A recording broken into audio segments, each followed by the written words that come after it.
दुनिया के 150 करोड़ मुसलमान सुप्रीम कोर्ट की एक सुनवाई लाइव क्यों देखना चाहते हैं? कीवर्ड हो रहा सच। जयशंकर की दिमाग को चैलेंज, मोदी राजनाथ को चुनौती। याचिका में ऐसा क्या लिखा कि बढ़कर जज साहब भी हिले।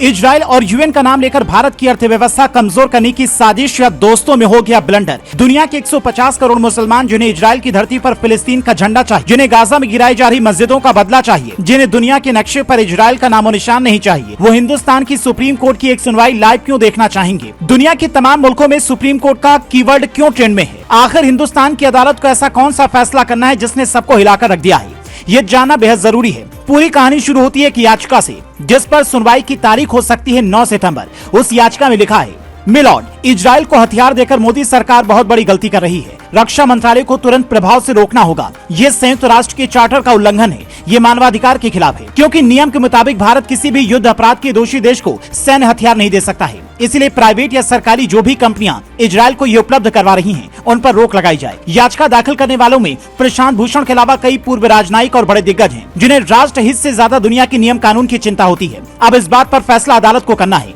लेकिन सवाल ये है कि जिस इजराइल ने कारगिल के वक्त हमारी खुलकर मदद की थी, क्या उस इजराइल को संकट के वक्त भारत अकेला छोड़ देगा? क्या दोस्ती ऐसी ही होती है? हिंदुस्तान तो वो धरती है जहाँ प्रभु राम कहते हैं कि दुश्मन भी शरण में आए तो उसे भगाओ मत। फिर सवाल ये है कि ऐसी मांग करने वालों की मंशा क्या है? तो इसे समझने के लिए मौजूदा स्थिति को समझना होगा। इसी साल भारत ने रूस को $4 अरब के हथियार दिए। फिलीपींस को हमने ब्रह्मोस दिया, जिससे चीन तिलमिला उठा। ईरान के बगल में बसे आर्मेनिया को हमने पिनाका सिस्टम दिया। दुनिया को हथियार देने वाला अमेरिका भी हिंदुस्तान का कायल है, क्योंकि हिंदुस्तान में उन्हें कम पैसे में शानदार सामान मिल रहा है। हम चीन की तरह किसी को नकली सामान नहीं बेच रहे हैं, वरना चीन की हालत तो ये है कि बांग्लादेश जैसा मुल्क भी अब शिकायत करने लगा है कि हमें जिनपिंग सरकार ने करोड़ों का चूना लगा दिया। इसीलिए पूरी दुनिया की नजरें अब भारत पर हैं। अगर भारत डिफेंस सेक्टर में सबसे बड़ा निर्यातक बनता है, तो ये बाजार इतना बड़ा है कि यहाँ की अर्थव्यवस्था अपने आप कई गुना तेजी से बढ़ने लगेगी। पर कुछ लोगों को ये बात शायद रास नहीं आ रही है, इसीलिए वो अलग अलग नियमों का हवाला देकर चाहते हैं कि भारत ऐसे कारोबार रोक दे।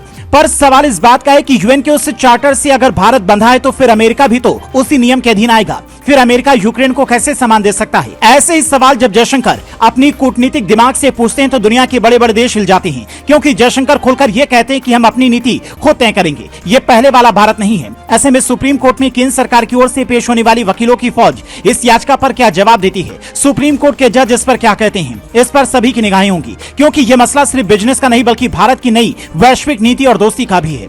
हो सकता है कि राफेल की तरह विरोधियों को इस बार भी झटका लगे, या फिर सुप्रीम कोर्ट कोई ऐसी टिप्पणी कर दे जिस पर मोदी सरकार को भी सोचना पड़े।